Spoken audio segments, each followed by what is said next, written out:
बिस्मिल्लाहिर्रहमानिर्रहीम अस्सलाम वालेकुम। अच्छा जी, आज आपका कंप्यूटेशनल फिज़िक्स का हमारा लेक्चर है जिस पे हम टॉपिक पे आज बात करेंगे। टॉपिक आपके पास है न्यूमेरिकल डिफरेंशिएशन। क्या होता है आपके पास? Numerical differentiation is a numerical method used of function at a point without having a compute analytically. यानी कि यहाँ पर हम किसी भी फंक्शन का डेरिवेटिव लेंगे, किसी भी एक स्पेसिफिक पॉइंट के ऊपर हम उस फंक्शन की डेरिवेटिव लेंगे और उस फंक्शन की one of the most famous method is finite difference method। अच्छा जी, फाइनाइट डिफरेंस मेथड ये आप लोगों ने अपनी सेकंड ईयर की जब आप लोगों ने मैथ पढ़ा होगा तो जो आपकी एक्सरसाइज नंबर 1.1 है उसमें आप लोगों ने ये चीज़ें पढ़ी होंगी। यानी कि उसमें आपको फंक्शन दिया गया था, उस फंक्शन में आपने सबसे पहले a प्लस एच फाइंड किया था, फिर आप लोगों ने एफ ऑफ ए फाइंड किया था, एंड देन आफ्टर डैट आप लोगों ने जो F of A plus H और एफ ऑफ ए की वैल्यू को आपने जो गिवन फंक्शन होगा उस फंक्शन में आपने वैल्यूज़ को पुट किया था, देन आपने उसको सिंपल मैथमेटिक्स अप्लाई करते हुए हमने उसकी वैल्यू को फाइंड आउट किया था। तो this is the finite difference method आपके पास इस ये होता है जी। The finite difference method is a technique for approximating the derivative of a function at a point by computing the difference quotient using function values at nearby a point। यानी कि हम यहाँ पर कोई भी नियर बाय पॉइंट चूज करेंगे, जैसे आपकी जो लिमिट है वो अप्रोच कर रही होती है जीरो को। इसका मतलब ये होता है कि जो लिमिट आपकी है वो अप्रोच कर रही है जीरो को, बट जो एग्जैक्ट आपकी जो लिमिट है वो जीरो नहीं है, या जीरो को अप्रोच वो नहीं कर रही। The basic idea is to replace the derivative with the finite difference equation involving the function values at a discrete point. Discrete point का मतलब ये होगा यहाँ पे कि वो जो वैल्यूज आपके पास होंगी वो डिस्क्रीट मैनर में होंगी, यानी कि वो डिक्रीजिंग ऑर्डर में होंगी। ठीक है जी। One common approach is the forward difference method which approximate the derivative of a function f of x at a point x by the following formula। तो ये फॉर्मूला आपके पास है जी, f of x आपको या f of x नॉट कोई भी आपको फंक्शन दिया गया है, ठीक है, और उस फंक्शन में आपके पास F of X not plus H minus F of X not over H, यानी कि यहाँ पर एच जो आपके पास है वो हाइट है, या फिर आपके पास जो average step positive number dash determine the spacing between the discrete points. यानी कि आपको फर्ज करो कि अगर आपकी लिमिट है 1 से लेके 5 तक और इस लिमिट को आपने कितने पॉइंट्स में डिवाइड करवाया हुआ है वो आपके पास हो जाएगा H. This formula is based on the definition of the derivative as the limit of the difference quotient as h approaches to 0. Another approach is the central difference method। पहला आपके पास है जी finite difference method है, दूसरी approach आपके पास है जी central difference method which is based on a more accurate approximation of the derivative using the values at a 2 point on either side of the point x naught। यानी कि यहाँ पर हम जो है ना वो दो वैल्यूज को या दो पॉइंट्स को हम कंसीडर करेंगे। ऊपर हम लोग पहले क्या कर रहे थे, F of X not plus H कर रहे थे, यहाँ पर आपके पास हो जाएगा F of X not plus H हो जाएगा and minus F of X not minus H आपके पास आ जाएगा, और डिनोमिनेटर में आपके पास आ जाएगा 2h। The backward difference method is similar approach that use. अब देखें जो बैकवर्ड है इसमें जो आपके पास जो लिमिटिंग केस होगा, जो छोटी वैल्यू होगी वो पहले आ जाएगी और जो आपकी बड़ी वैल्यू है वो कहाँ पे आ जाएगी, बाद में आ जाएगी। यानी कि अगर आप इक्वेशन नंबर 4.13 को देखें और इक्वेशन नंबर 4.15 को देखें तो जस्ट यही किया गया है कि जो एंड वाली टर्म है वो पहले आ रही है और जो पहले वाली टर्म आपकी है वो बाद में आ रही है। ठीक है जी। तो यहाँ पे आ जी the backward difference method is similar approach that which is equal to f of x naught minus f of x naught minus h over h. This formula uses the function values at a point x naught and the point one step backward.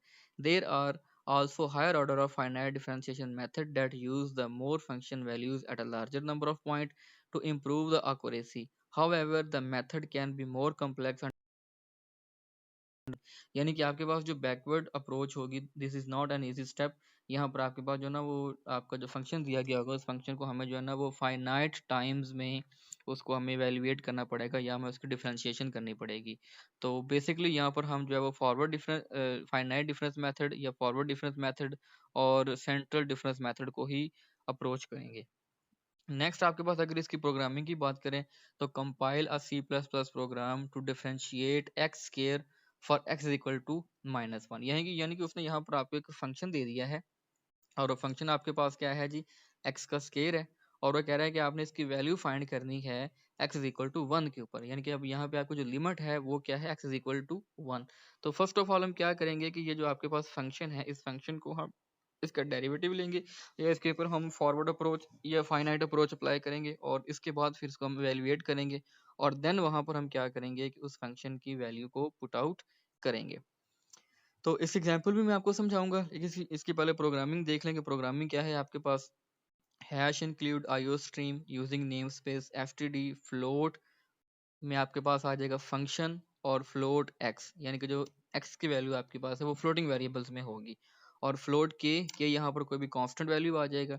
अब देखें x का square है ना, तो x का square को हम x into x भी लिख सकते हैं।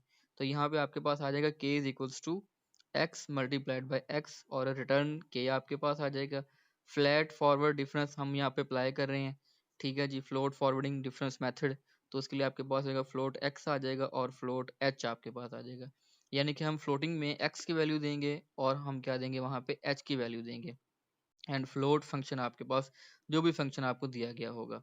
अब यहाँ पर सबसे पहले हमने जो फॉरवर्ड मेथड पढ़ा है, ठीक है, उसकी हम यहाँ पे इक्वेशन टाइप करेंगे, यानी कि उसको हम प्रोग्रामिंग में लेके आएंगे। तो ये आपके पास आ जाएगा F is equal to function X plus H minus function X divided by H and comma return F आपके पास आ जाएगा। मेन आपके पास आ जाएगा फ्लोट एक्स एफ और फिर जो एक्स आपका है डी एफ यहाँ पे शो कर रहा है कि हम उस नंबर की क्या कर रहे हैं, डिफ्रेंसिएशन कर रहे हैं। ठीक है, यहाँ पे मैं जूम भी कर रहा हूँ थोड़ा सा कि मेन फ्लोट एक्स जो भी फंक्शन आपको दिया गया है, एच आपके पास स्टेप साइज आपको दिए गए होंगे या वो आप फाइंड करेंगे और डी एफ आपके पास क्या होगा, derivative of the required function यहाँ पे आपके पास होगा। तो आउटपुट पे हमें क्या मिलेगा, forward difference method for numerical differentiation, यानी कि ये हम यहाँ पे इसको कमांड दे रहे हैं कि भाई हमने इस फंक्शन से ये वैल्यू लेनी है। उसके बाद सी आउट करेंगे input point at which to compute. अब यहाँ पे इनपुट पे हमने वो पॉइंट पुट करना है जिस पॉइंट के ऊपर हम इसकी वैल्यू को फाइंड आउट करना चाह रहे हैं। तो अब वो वैल्यू क्या है आपके पास, वो पॉइंट कौन सा है, वो पॉइंट हमारे पास होगा एक्स इज इक्वल टू 1 आपके पास आ जाएगा। ठीक है, सी आउट में आपके पास आ जाएगा इनपुट द स्टेप साइज, यानी कि हमने यहाँ पे एच की वैल्यू भी एंटर करनी है। फिर डेरिवेटिव हम यहाँ डिफरेंस लेंगे फॉरवर्ड एक्स एच और आप उसके बाद आपके पास आ जाएगा सी out F prime of X. अच्छा, यहाँ पे जो एफ प्राइम ऑफ एक्स है ये शो कर रहा है डेरिवेटिव ऑफ द एक्स को, ठीक है जी, और रिटर्न 0। यहाँ पर जब हम डेरिवेटिव की फंक्शन की वैल्यू पुट करेंगे तो आपके पास उसका कुछ इस तरह से आंसर निकल के आएगा। ठीक है जी, उसके बाद नेक्स्ट आप देखें कि compute a C plus plus program to differentiate X for X is equal to 0, यानी कि वो कह रहा है कि आप एक्स की वैल्यू को डिफरेंशिएट करें तो और उसकी वैल्यू को आप कंपेयर करें एक्स इज इक्वल टू 0 के ऊपर। अब आपको पता है कि जब हम derivative of X respect to X लेते हैं तो उसका आंसर हमारे पास क्या आता है, 1 आता है। तो हम यहाँ पे इसकी प्रोग्रामिंग देखते हैं। तो star hash include IO stream hash include math dot H using name space, ठीक है जी, और फ्लोट फंक्शन आपके पास आ जाएगा, फ्लोटिंग वैल्यू एक्स आ जाएगी, रिटर्न साइन एक्स। अच्छा जी, यहाँ पर उन्होंने एक फंक्शन यहाँ पे यूज किया, देखें ये जो फंक्शन दिया गया ना आपको ये है साइन एक्स, यानी कि ये कुछ ट्रिग्नोमेट्रिक फंक्शन आपको उन्होंने बताया हुआ है। ठीक है जी, ये आपको यहाँ पे क्लियर हो रहा होगा कि यहाँ पे जो फंक्शन आपको दिया गया वो साइन एक्स है और एक्स की वैल्यू हमने पुट फाइंड करनी है एट द पॉइंट 0 पे। So for what we have to do, float center difference float X और फ्लोट एच आपके पास आ जाएगा, रिटर्न यहाँ पे हम अगेन इक्वेशन नंबर 4.14 को यूज करेंगे। ठीक है जी, क्योंकि यहाँ पे हायर ऑर्डर डिफरेंशियल इक्वेशन है तो यहाँ पर हम जो है ना वो सेकंड इक्वेशन यूज करेंगे। तो फंक्शन एक्स प्लस एच आपके पास आ जाएगा minus function X minus H divided by 2 asterisk H, यानी कि 2h आपके पास आ जाएगा। Then main float X H और डी एफ, इसका जो आपके पास डिफरेंस आ जाएंगे।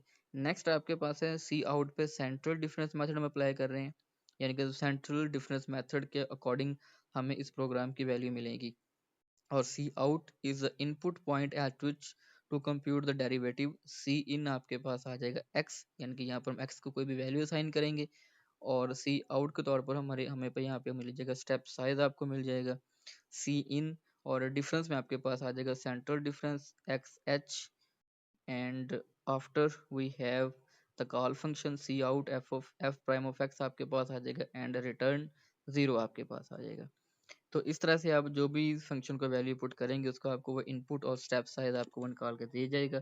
नेक्स्ट आपके पास है पुट योर स्किल्स। अगर आपको ये दो एग्जांपल आप लोगों ने इसके बार बार प्रैक्टिस कर ली तो आगे ये क्वेश्चन नंबर 1 2 3 इसको भी आप इजीली इसमें फंक्शन में पुट आउट करके यहाँ से उसके आप आउटपुट ले सकते हैं। और ये आपकी असाइनमेंट है जो कि आप लोगों ने मुझे सबमिट करवानी है। पिछली असाइनमेंट भी मुझे कुछ बच्चों ने जमा करवाई और कुछ बच्चों ने जमा नहीं करवाई थी, तो काइंडली इन असाइनमेंट्स को सीरियस लें। जब कॉलेज ओपन होंगे तो हम ये टॉपिक दोबारा डिस्कस नहीं करेंगे, बल्कि हम उससे नेक्स्ट टॉपिक की तरफ जाएंगे। तो अपना टाइम ज़ाया ना करें और इन चीज़ों को अपने साथ साथ इनकी प्रैक्टिस भी करते जाएं।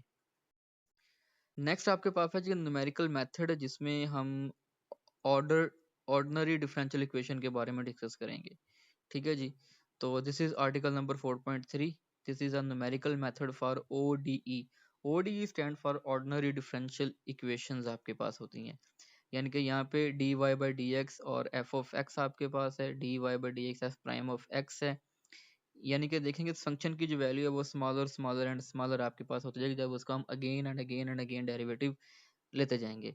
Numerical method for ordinary differential equation are used to approximate the solution of a different equation that can not be solve analytically. Analytical का मतलब ये कि जिन इक्वेशंस को हम जो है ना आसानी के साथ सॉल्व नहीं कर सकते, या कोई एक सीधा सीधा फार्मूला लगा के इन इक्वेशंस को हम सॉल्व आउट नहीं कर सकते।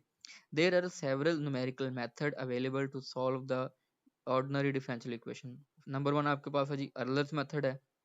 नेक्स्ट आपके पास है जी अर्लर्स इम्प्रूव्ड मेथड है, रेवंशकुटा मेथड है, और नेक्स्ट आपके पास है जी रेवंशकुटा फेलब्रिग और फेलब्रिग मेथड आपके पास है। Each method have its own strength and weakness. यानी कि ये जो चारों आपके पास ये जो मेथड हैं, इन चारों मेथड्स के अपने अपने बेनिफिट्स हैं और इनके अपने अपने लॉसेस भी हैं कुछ। ठीक है जी। तो सबसे पहले हम यहाँ पे डिस्कस करेंगे कि आपके पास अर्लर्स मेथड क्या होता है।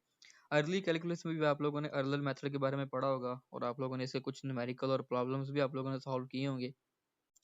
यहाँ पर आपके पास है जो Euler's method is a simple method that use a first order approximation to approximate the solution of ordinary differential equation. यानी कि जो भी आपको यहाँ पर डिफरेंशियल इक्वेशन दिया गया होगा उस डिफरेंशियल इक्वेशन का हम जस्ट यहाँ पर फर्स्ट डेरिवेटिव लेंगे और उसके वैल्यू को फाइंड आउट करेंगे। Where y of x is the unknown function and f of xy is a given function। यानी कि यहाँ पर आपको कोई भी गिवन फंक्शन दिया गया होगा और उस गिवन फंक्शन में से हमें जो अननोन वेरिएबल दिए गए होंगे उनकी हमने वैल्यू फाइंड आउट करनी होगी। नॉर्मली अगर आप इस फंक्शन को देखें तो यहाँ पर आपके पास जो x है वो आपके पास है इंडिपेंडेंट वेरिएबल, और जो y आपके पास होता है वो होता है आपके पास डिपेंडेंट वेरिएबल। ठीक है। तो जैसे जैसे आपके पास x की वैल्यूज चेंज होगी वैसे वैसे आपके पास y की वैल्यू भी चेंज होती जाएगी। The Euler method can be used to approximate the solution of an ordinary differential equation over a given interval। तो समटाइम कुछ केस आपके पास ऐसे भी होंगे जहाँ पर आपको जो है ना वो कुछ इंटरवल भी दिया गया। इंटरवल का मतलब ये कि यहाँ पर आपको फंक्शन की लिमिट भी दी गई होगी। एक अपर लिमिट दिया गया होगा और एक आपके पास लोअर लिमिट दिया गया होगा।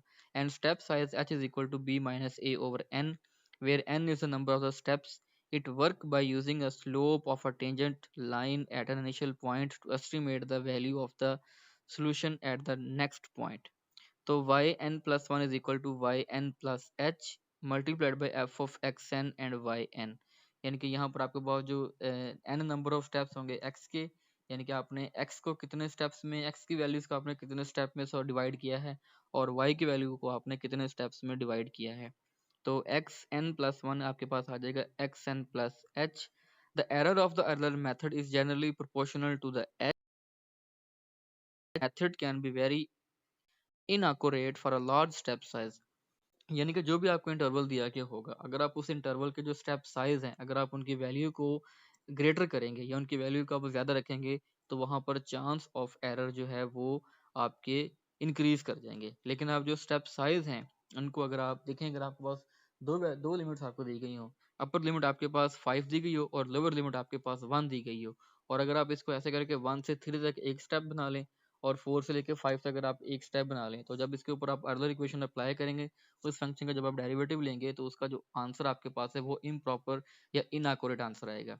लेकिन अगर आप उस लिमिट को एक एक स्टेप में यानी कि 1 से 2, 2 से 3, 3 से 4 और 4 से 5। अगर आप उसको इस तरह से उसका स्टेप साइज़ जो आप स्मॉल कर देंगे, तो वहाँ पर आपके पास जो चांस ऑफ एरर होगा वो भी आपके पास मिनिमाइज़ हो जाएगा। Therefore, the earlier method is often used as a starting point for a more accurate method such as Range-Kutta method। तो फिर इसके यानी कि अर्लर मेथड का जो इसके बाद जो अपडेटेड आपके पास मेथड आएगा वो आपके पास होगा Range-Kutta मेथड। ठीक है जी। तो यहाँ पर आप देखें कि ये आपके पास एक फंक्शन दिया गया है कि find the analytical solution of y prime d Y by D x, यानी कि यहाँ पर आपने डेरिवेटिव फाइंड करना है for which is equal to x for x equal to 1। तो सबसे पहले यहाँ पर आपने इसकी सिंपल मैथमेटिक्स अप्लाई करनी है, और सिंपल मैथमेटिक्स आपने अप्लाई करके इस फंक्शन की पहले आप लोगों ने वैल्यू फाइंड करनी है। तो वो क्या है, आपको दिया गया फंक्शन है कि d Y by D x equal to x. तो जब इसको हम क्रॉस मल्टीप्लाई करवाएंगे, यानी कि जो डेरिवेटिव ऑफ y है वो वैल्यूज हम एक साइड पे कर लेंगे, और डेरिवेटिव ऑफ x वाली वैल्यूज को हम क्या कर लेंगे, एक साइड पे कर लेंगे। तो ये आपके पास आ जाएगा dy is equals to x into d x आपके पास आ जाएगा। एंड अगेन इसको जब हम इंटीग्रेट करवाएंगे, तो इंटीग्रेट करवाने के बाद आपके पास y की जो वैल्यू आएगी वो आपके पास आ जाएगी एक्स स्क्वायर ओवर 2 प्लस सी। यानी कि देखें इक्वेशन पे देखें कि यहाँ पे x है और x का आगे डेरिवेटिव मौजूद है, तो फंक्शन की पावर में एक ऐड हो जाएगा वो, और वही आपका फंक्शन के नीचे भी आ जाएगा। और c यहाँ पर आपके पास जो वो अननोन है, तो सबसे पहले हम यहाँ पे c की वैल्यू पुट करेंगे। जब आपके पास y की वैल्यू 0 होगी, तो यहाँ पर c की वैल्यू आपके पास क्या आ जाएगी, 0 आ जाएगी। तो जब आप c की वैल्यू 0 फंक्शन में पुट करेंगे, तो इसकी वैल्यू आपके पास आ जाएगी y is equal to x square over 2। अब ऊपर क्वेश्चन में देखेंगे आपको उन्होंने x की वैल्यू 1 दी गई है, तो यहाँ पर हम x की जगह पर उसकी वैल्यू 1 पुट कर देंगे, तो 1 का स्क्वायर 1 हो जाएगा। तो ये आपके पास आ जाएगा y ऑफ 1, यानी कि y ऑफ x है ना, और x की जगह पर 1 आ जाएगा, और यहाँ पर आपके पास आ जाएगा 1/2 विच इज इक्वल टू 0.5। ठीक है जी। ये है जी इसका एनालिटिकल मेथड, यानी कि आपने इसको पहले सिंपल मैथमेटिक्स अप्लाई करते हुए यहाँ पर इसका आपने आंसर निकाल लिया है, लेकिन अब आपने अपने इस पूरे प्रॉब्लम को आप लोगों ने जो है ना वो कंप्यूटर प्रोग्रामिंग में करना है। तो ये भी क्वेश्चन आप लोगों की असाइनमेंट है, जो 4.33 पे जो प्रोग्राम दिया गया है, ये पे आप लोगों की असाइनमेंट है, और यही आपका आज का टॉप लेक्चर है जी। नेक्स्ट लेक्चर में हम बात करेंगे, जो इससे अगला टॉपिक आपके पास आ रहा है, अर्लर्स इम्प्रूव्ड मेथड। क्या हुआ जी?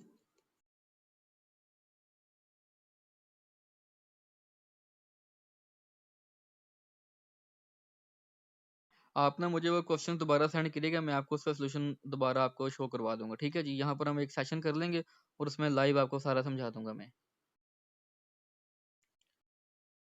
आप इनकी दोबारा प्रैक्टिस करें, अगर हो जाए तो ठीक है, और अगर नहीं हो तो फिर कल हम इसको यहाँ पे क्लास में डिस्कस कर लेंगे। ठीक है जी। चलें जी, किसी और बच्चे का कोई क्वेश्चन है तो प्लीज़ बताएं, शाबाश।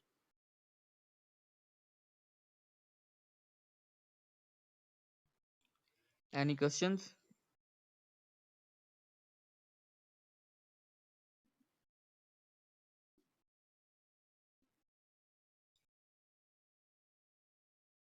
चलें जी, थैंक यू जी सो मच, अल्लाह हाफिज़।